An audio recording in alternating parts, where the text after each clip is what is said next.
ہریرہ رضی اللہ تعالی عنہ آپ فرماتے ہیں ان رسول اللہ صلی اللہ علیہ وسلم قال ناركم جزء من 70 جزءا من نار جہنم قیل یا رسول اللہ ان كانت لکافیہ قال فضلت عليهن ب69 جزءا كلهن مثل حقلها متفق علیہ۔ آقا علیہ الصلوۃ والسلام نے غلام حضرت ابو ہریرہ رضی اللہ تعالی عنہ کو حدیث مبارکہ روایت ہے کہ رسول اللہ صلی اللہ علیہ وسلم نے ارشاد فرمایا کہ تہاڈی اگ دوزخ دی اگ دا 17واں جز ہے۔ تہاڈی اگ جڑی دنیا دے اندر تسی استعمال کرتے ہو وہ دوزخ دی اگ دا 17واں جز ہے۔ عرض کیتا گیا یا رسول اللہ یہی اگ کافی نہیں سی؟ یہ جڑی دنیا دے اندر ہے یا رسول اللہ یہی اگ کافی نہیں سی؟ فرمایا وہ اگ انہاں اگاں تو 69 درجے زیادہ تیز رکھی گئی۔ وہ اگ انہاں دنیاوی اگاں کولوں 69 درجے زیادہ تیز رکھی گئی ہے۔ ہر درجہ اس اگ دی مثل، ہر درجہ اس اگ دی مثل ہے۔ نبی اکرم تاجدار انبیاء صلی اللہ علیہ وسلم دے غلاموں یعنی دوزخ دی اگ دی تیزی دنیا دی اگ تو 70 گنا ہے۔ اس طرح دنیا دے اندر اگاں مختلف نے، اگر تسی اونوں اگ لاؤ گے وہ کچھ اور حساب دی ہوئے گی، ککر دی لکڑی جلاؤ گے اس دی اگ ذرا چوکھی گرم ہوئے گی۔ ایسے طرح کچھ درخت نے کچھ دی درخت دی انی زیادہ گرم نہیں ہوتی اور کچھ دی بہت زیادہ گرم ہوتی ہے۔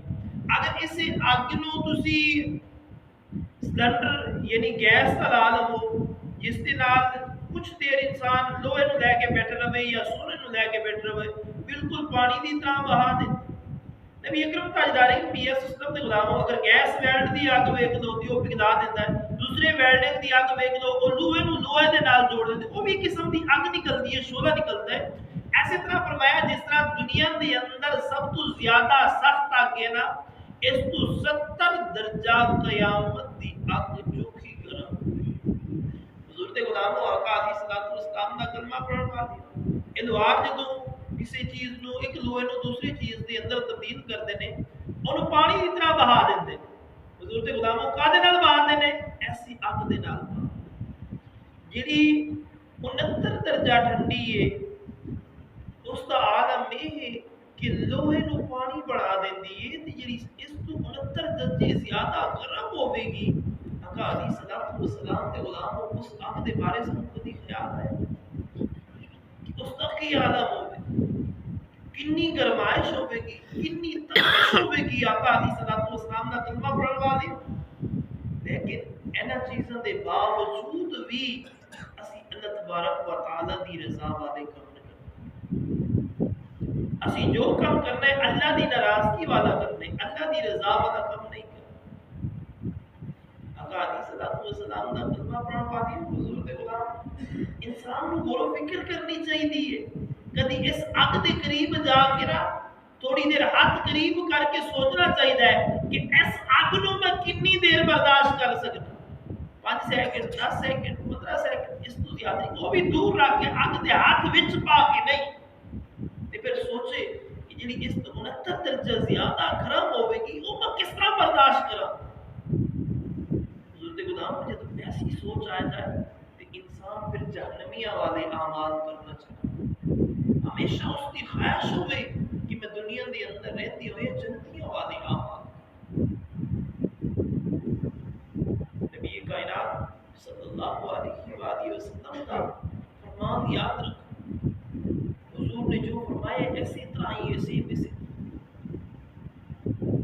اللہ تبارک و تعالی نے یہ سوچو کہ اللہ تبارک و تعالی نے جنت تے دوزخ کے درمیان فاصلہ کتنا رکھا، جہنم نو سب تے زمیناں تو تھلے بڑھا اور جنت نو سب تے آسماناں تو اتنا جا کے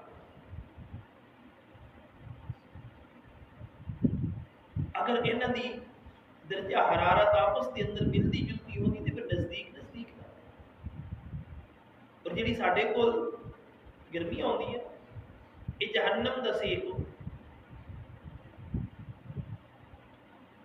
7 زمیناں تو تھلے جہنم ہوے، دوزخ ہوے، اگ جلدی پئی ہو، اوتے ساڈا یہ حال ہو۔ علی صداقت والسلام دے غلام سوچنا تو چاہیے نا، غور و فکر تو کرنا چاہیے، اپنے اعمال کا حساب بھی لانا چاہیے۔ اگر انسان کو ایک ہفتہ روزانہ کا اپنے اعمال کا حساب لاوے، تاجدار کائنات کا کلمہ پڑھن والی انسان کدی بھی گناہوں کی طرف نہ جائے۔ شام کو سون لگے اپنا محاسبہ کر دے، یار پورا دن گزریا ہے، 5 نمازاں صاحب میں کنیاں پڑھیاں، کنے لوگوں نال زبان درازی کی، کنے لوگوں کو گالی گلوچ دی، کنے لوگوں کو دھوکا دیتا، کنے لوگوں نال جھوٹ بولیا، پھر اپنا حساب کر دے کہ اج دے دن دے اندر میری نیکیاں چوکھیاں نے یا بدیاں چوکھیاں نے، برائیاں چوکھیاں نے، پھر اگلی بھی سوچ لے کہ نیکیاں چوکھیاں ہون گیاں تے اللہ دی رحمت دے نال میں جنت دے اندر جاواں، جے اگر بدیاں چوکھیاں ہون گیاں تے پھر میرا ٹھکانہ دوزخ ہے۔ لہٰذا میرا اج دا رزلٹ کی نکلتا ہے، میں دوزخیاں والے اعمال چوکھے کیتے نے یا جنتیاں والے اعمال چوکھے۔